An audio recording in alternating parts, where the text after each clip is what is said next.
Welcome to the We're Fine podcast, where we talk about life with and around chronic health conditions.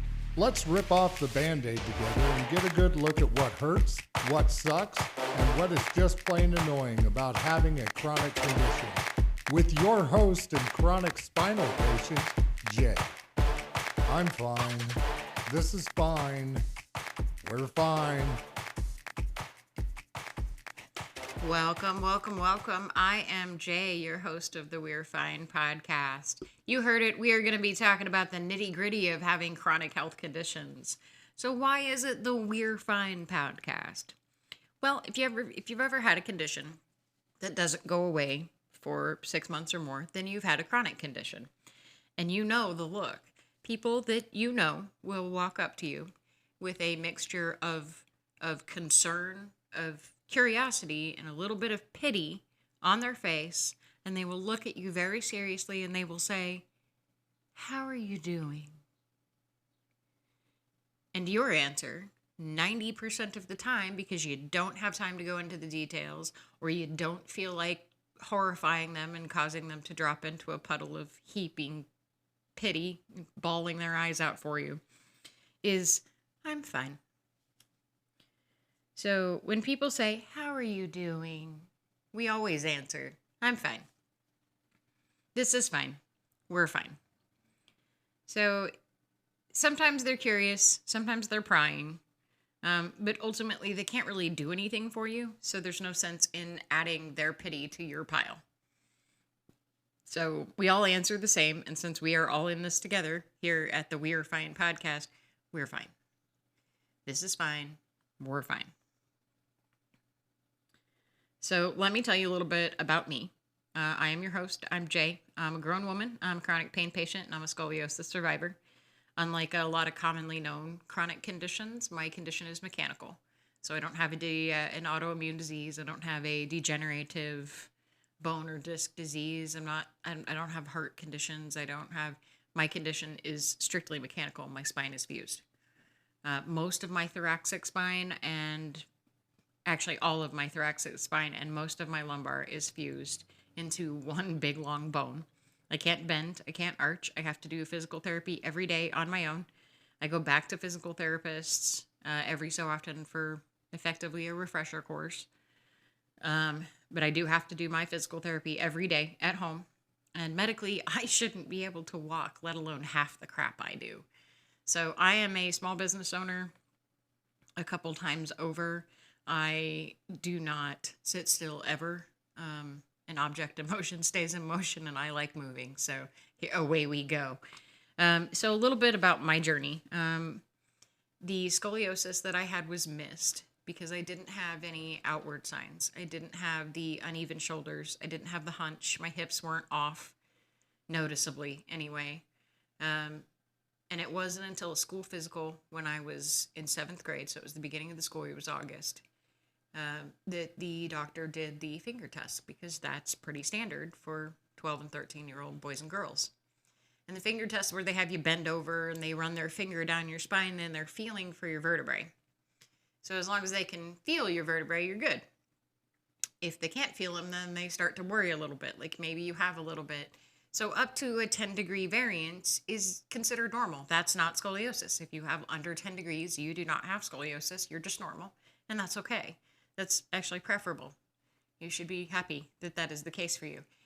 Over 10 degrees is scoliosis, and I think they've actually upped it to 15, but I'd have to look it up, and I'm not going to do that right now. But so the day that they caught mine, it was, he was like, "I'm going to do an x-ray. I think you have a little bit of scoliosis, but I'm just want to make sure." And when a doctor looks at you and uses that tone, you know that tone, and says, "I just want to make sure," that means something's really wrong and I need to verify it before I tell you what it is. So he did the x-ray. He pulled us aside. He said, "You have a 38-degree curve and you need surgery now. That is your liver. That's where your lung is supposed to be. Your liver does not belong there."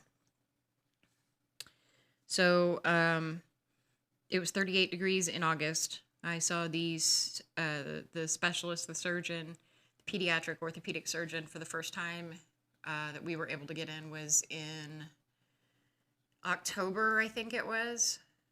So it was a couple months later, and my curve had grown to 43 degrees because I hit a growth spurt. And I was growing, and instead of getting taller, I was getting more bent. I was literally getting bent.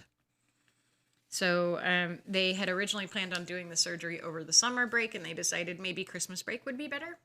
Yeah, because the goal was to beat the growth spurts that come with puberty, and they missed it, and I'd already started growing, and that was a problem because it was just going to get worse, and it was already causing some issues. I have some funny, sort of inconsequential, but they exist, results from that, one of which is that my rib cage is deformed. One side is very round and one side is very elongated, and if I lay flat on my stomach, you can easily see that that one side of my back is about a half inch taller than the other. So because my ribs are not the same shape as they should be. So that's from the curve. So I had it was 54 degrees the day of my surgery. I went into the surgery at 5'2" with a 54-degree curve, and I came out of the surgery at 5'4" with an almost 0-degree curve. So they did a great job. Got me all straightened out. I don't remember pain that much, and part of that is because I was 13, and my parents were in charge of my painkillers, and they just did what the doctor said. So if it said take it every 8 hours, that's what we did. There was no question about whether or not I needed it. It was, this is what you're supposed to take your pills. And so I don't remember pain. I remember the itch. I remember that my back and my shoulders itched like crazy for about 6 months. And I'm talking like I had a hairbrush that I bought myself with my own money just so my dad could scratch my back because he didn't have fingernails. I rubbed my back on door frames. I had buddies and friends that I trusted to scratch my back through my shirt at school. I could not deal. It was insanely itchy, and it was because the skin was stretching. Because I had gone in at 5'2", and I'd come out I'm 2 inches taller only in my torso, and that skin was not prepared. So I actually have stretch marks on my shoulders. And out of the scars that I have from those surgeries, the stretch marks are the ones that just irritate me to no end. I do not like them. The other scars, I mean, it's pretty badass. It's like 17 inches now. So, yeah, so I had the Harrington rods put in. I went on to, I played sports in high school. I was a cheerleader. I wrestled. I played soccer recreationally. I went on to play soccer in college. And when I was 21, about my junior year of college, my back started to hurt, and it started to hurt all the time. And there was nothing I could do. I couldn't stretch it enough. I couldn't strengthen it enough. I couldn't rest it enough. I couldn't wrap it. I couldn't ice it. Couldn't heat it. Nothing worked. It just hurt, and it never, ever, ever faded. So I went back to my family doctor, and he sent me back to the original surgeon, and he took an x-ray, and he was like, "Oh, you twisted the rods. Does it feel like you're being pinched?" I was like, "Actually, yeah, that's one of the pains for sure. It feels like I'm being pinched." And he's like, "Yeah, that's because you are. You're being pinched from the inside. So it's pinching you. It's pinching the underside of your skin. So that explains that. So you need surgery. We need to take those rods out." Oh, okay. So I go back to my family doctor, and, we go over it, and he goes, "So I want you to go see another surgeon because that one is a pediatric orthopedic surgeon. And at the age of 21, you are no longer a pediatric patient. You need to see a grown-up surgeon because that's who's going to be taking care of you after this."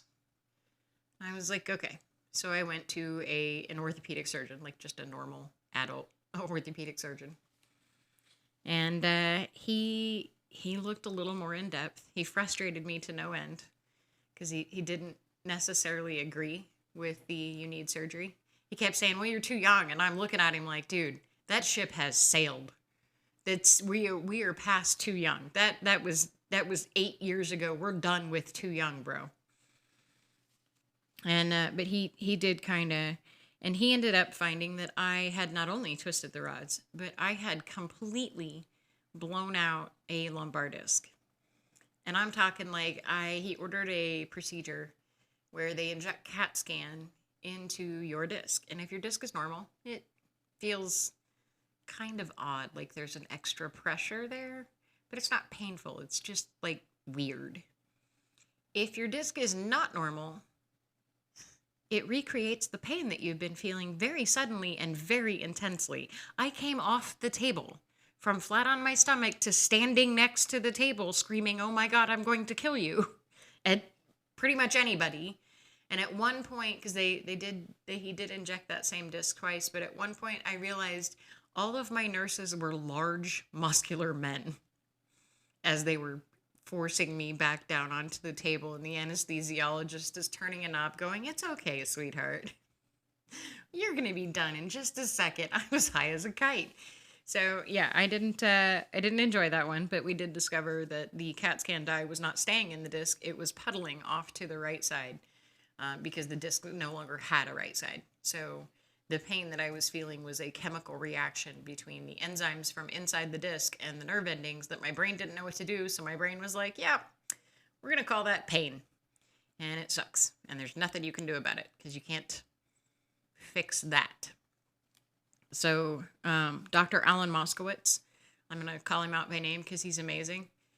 He's retired now, sadly. So I hope that I never need surgery again because I don't think anybody else could do what he did. But Dr. Alan Moskowitz did my second surgery when I was 21 years old. He removed my Harrington rods and he fused he took out and fused the broken disc, the completely blown out disc, lower in my lumbar. This man, I'm going to brag on him a little bit. So this man had to reopen a 12-inch scar that was 8 years old. And he went so far, and he had to cut it longer. So now my scar went from about 12 inches to about 17 inches. He went so far as to scrape away the old scar tissue, to remove the old scar tissue, so that scar laid flat. So if you don't know any better, you would not be aware that that is actually two scars. He went so far as to put the staples back into the same scars. I shouldn't be able to walk. Any surgeon who takes even one look at my x-ray is going to look at it and go, "How in the hell are you still standing?" I am standing because Alan Moskowitz was an amazing surgeon. Let me rephrase that. Dr. Alan Moskowitz is the best orthopedic surgeon in the United States, possibly even the world. And I will stand on that, and I will announce that until the day I die, because I shouldn't be able to do half of what I do. I shouldn't be able to do a quarter of what I do, and I can because Dr. Alan Moskowitz did such an amazing job on me. I have not needed surgery since. I have seen him since, when about 8 years after the second surgery, and it was like I was out of the hospital in 3 days. I was up on my feet. I was in recovery pretty quickly. About 8 years later, I started feeling a lot of muscle pain, and it was unmanageable. So I had gone back and gone to physical therapy, and we weren't getting anywhere. And then I started getting nerve pain. Now, if you have never felt nerve pain, God bless you. I hope you never do, because that is the worst thing on the planet. It's like being stabbed and tased all at once, and it's so intense that you feel the blood that isn't there because you aren't bleeding. You did not get stabbed. You did not get tased. It just feels like it, and your brain cannot handle that much pain. So Dr. Moskowitz also helped me understand the inherent dangers of losing my ability to feel minor pains, because that happened just before the second surgery. It was about a month before. I burned my hand on the stove. And I did what you do. I put it under cool water, and I was like, "Whew, man, I got away with that. It doesn't hurt at all. Good job." And I looked down and I watched it blister. I watched my palm blister, and I went, "Oh, huh. That should hurt. That should hurt a lot." And so I had an appointment already with Dr. Moskowitz, just finalizing things before the surgery. And I went in. He said, "Do you have any questions for me?" And I said, "Yeah, I do." And I unwrapped my hand and I said, "Why didn't that hurt?" And he looked at me and he got this really sad look on his face and he said, "Oh crap." He said, "So it's a defense mechanism. We don't know why it happens to some people. It doesn't happen to everybody, but your brain is effectively turned off your pain center and you have to be very careful because you could break bones and you would not know it." So I'm kind of crying, which I didn't expect, but so I spent about 5 years. I couldn't feel paper cuts. I didn't feel bruises. I didn't. Probably the scariest time that something happened was I a coworker. I was wearing shorts. I was bartending at the time because I was in my 20s, and I was wearing shorts. And I bent over to pick something up, and one of the bouncers about jumped out of his skin and said, "What is that?" And I'm like, an ashtray. He's like, "No, on your leg." I'm like, what is on my leg? And I'm turning and I'm trying to look. Now, granted, I can't twist very well because I'm fused. So I'm like, "What are you talking about? I don't see anything." And so two of the bouncers and one of the other waitresses helps me get my leg up onto a table. And the four of us are rolling my skin so I can see the back upper part of my leg, like directly below my butt cheek, is a 3.5-inch black bruise. Like it is deep, deep, deep, dark purple and black. This is not okay. And because we had the skin stretched out, we were able to see the bite marks that were very likely from probably a hobo spider. I doubt it was a brown recluse because I didn't get any necrosis, but and that's pretty common for brown recluses. But I had been bit, and I didn't even know it. And if that had been a brown recluse, I would have had to be hospitalized before I realized that anything was wrong because I couldn't see it. I couldn't twist enough to see it in a mirror.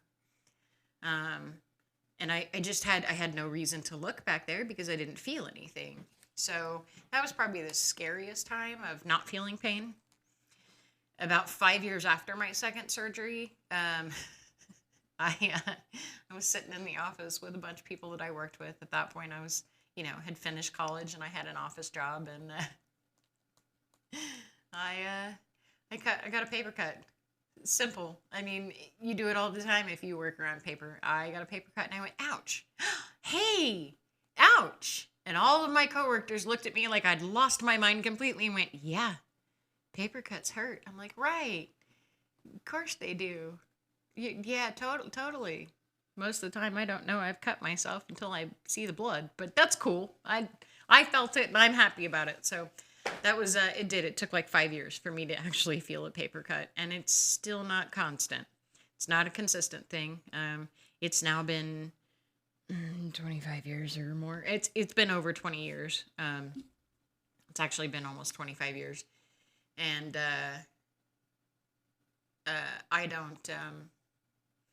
I have delayed pain now. So now if I bump my shin on a coffee table, I won't feel it until I'm in the other room. And then I'll be like, "Hey, why does my shin hurt?" And then I won't remember why my shin hurts. So I'm probably going to hit that coffee table again. And I'm not going to remember it that time either. So it's, I have delayed pain, or I don't feel it at all, or it comes out as an itch. The number of times that I have cut myself and been like, "Oh, that itches," and then look down and be like, "Oh, right, it's a cut." But they just feel like, and it's the kind of itch like the most annoying mosquito bite ever. Like it's that kind of itch. You need to scratch it. That's what my brain does with pain now, is it turns it into an itch. But Dr. Moskowitz was amazing through that. So when I was about 29, I started having a lot of muscle pains, and they wouldn't go away. It was deep in my hips. And I was having like these super sharp nerve pains, and we're talking like, felt like I was being stabbed and tased and pinched from the inside, and it was excruciating. It was the worst thing ever. Like I couldn't breathe. It hurt so bad. And I went back to Dr. Moskowitz because, if anybody was going to know if it was a complication or a side effect of having the type of surgery that I had that no one else on the planet had, then he would be the guy that would know, right? Because he's the orthopedic surgeon. He walked back and he's like, "Well, you're no longer a surgical candidate. Like the most that we could do at this point is go in and take the scar tissue out, but it's just going to reform and eventually it will get inflamed again. So he diagnosed me with chronic inflammation of the spinal joints. That is my current diagnosis now, exacerbated by my spinal joints being covered in scar tissue. And he helped me get to the point where I had 3 nerves that were effectively inflamed, and they needed to be ablated. So they were killed off using radio frequency nerves. By the way, don't look at that needle. You do not want to see that needle before it goes into your body. Just, you don't really want to see it after either. Just don't do that. It's not, nope. So basically it's a needle that emits radio frequency waves. And so they inject it, they put it on the nerve, they turn it on, and that kills off the nerve. Not right away, it takes a couple weeks. Lesson learned there. Yeah, nope, that sucked. So the nerve does eventually grow back, but it doesn't come back inflamed unless you're still inflamed. So it bought me 3 to 5 years to be able to get some of that under control, which I did. So I no longer have the nerve pain. The physical therapy that I do every day is in part because since my spine is fused, I don't wobble and I don't need my core stabilizer muscles to stay upright because I can't bend. So I have to actually target those muscles in order to use them. Otherwise they atrophy and then they spasm because they're not strong enough when they do get called into play. So that was the last time I saw Dr. Moskowitz. I didn't need to go back to him again because he is really that good. But yeah, then he retired. And so I've just decided we're just not doing any more back surgeries because I don't trust anybody as much as I trusted Dr. Alan Moskowitz with a needle or a knife anywhere near my spine. So that's where we're at on that. So if I haven't said it before, let me say it again. Dr. Alan Moskowitz is the best orthopedic surgeon ever. Thank you. Okay, so anyway, so that's a little bit about me. I will be your weekly host of the We're Fine podcast. It's not always going to be about me. Sometimes it'll be only me, but it won't really be about me. We are going to be talking about a number of different conditions. We're going to be talking about conditions that aren't necessarily related to pain. There are any condition, let me be clear, any chronic condition, anything that lasts 6 months or longer is considered a chronic condition by the American Medical Association. So if you have a condition that does not go away for 6 months or more, you have a chronic condition. There's a couple of websites that I recommend to everybody. I'm not affiliated with these websites, so understand that I do hope that you give them traffic, but I don't benefit in any way if you do or if you don't. The first one is butyoudontlooksick.com. Again, that's butyoudontlooksick.com.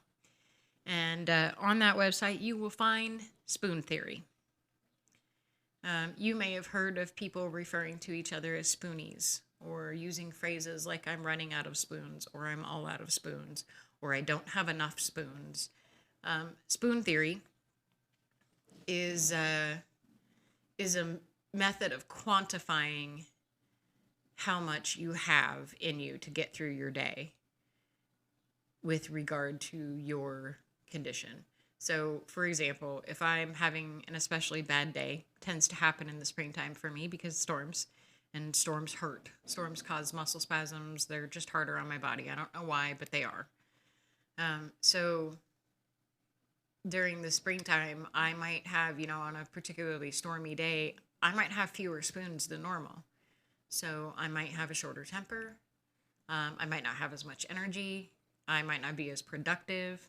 So I can look at my business partner and I can say, listen, man, I'm running low on spoons today.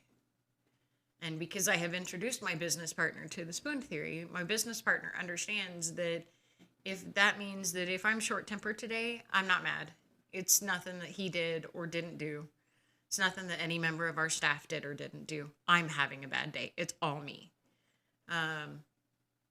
My business partner understands that I might need to leave early, or I might need to take an extra long lunch, or like it means if I'm saying to you I don't have enough spoons, it means I'm going to be taking some precautions today to get through, because if I overdo it today, it's going to be worse tomorrow.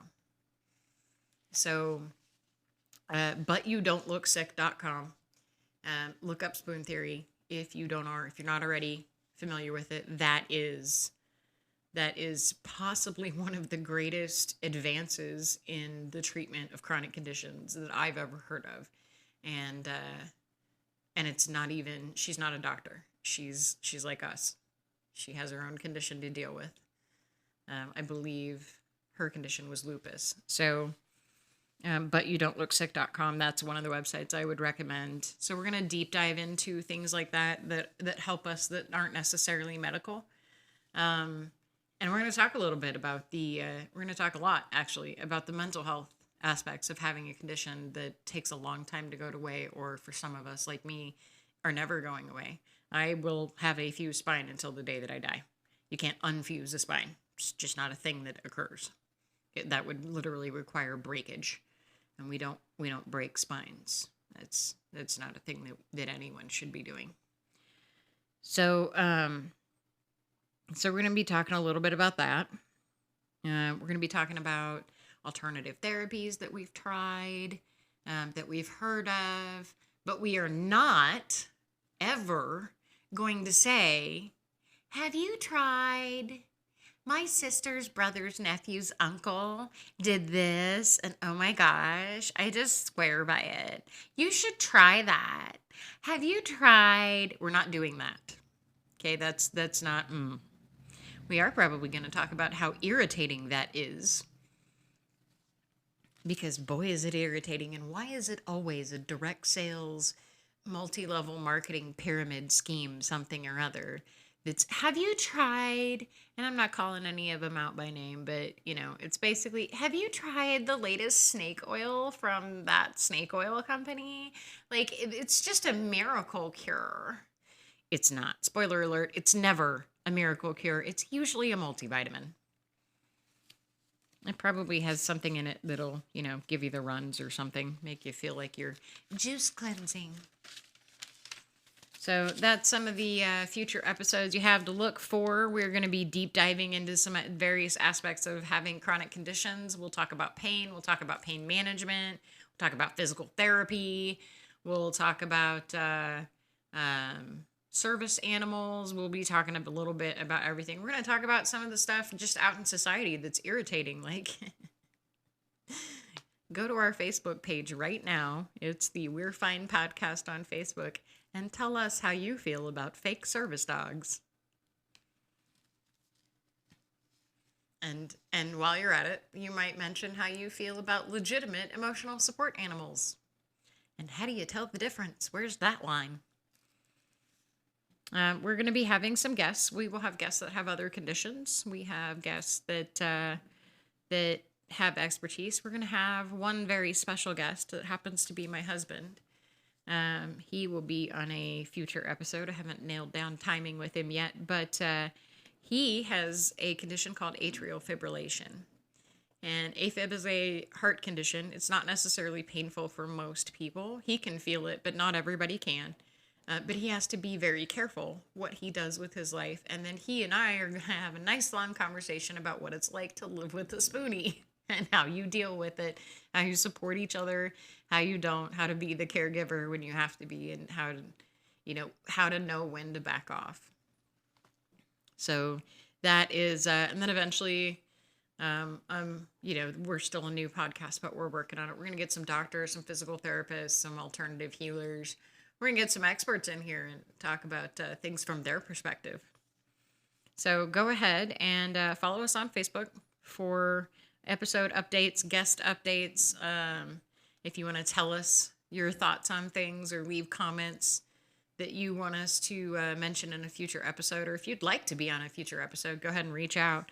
We will be launching a website soon, and we do have a merch t-shirt that will also be launching very soon. It's pretty cute. It's I actually have the sample already, so I will post a picture of that. But it is it says chronic conditions, we're fine. So it has a nice little spoon on it. It's cute. So anyway, thank you guys so much for hanging out with me, bearing with me here in my very first solo podcast for We're Fine. And hopefully we will see you next time. Well, we'll hear you next time. You probably won't ever see me. So thanks for hanging out with the We're Fine podcast. If you would like to join us on a future episode, reach out to us via our Facebook page at the We're Fine podcast. Thanks, guys.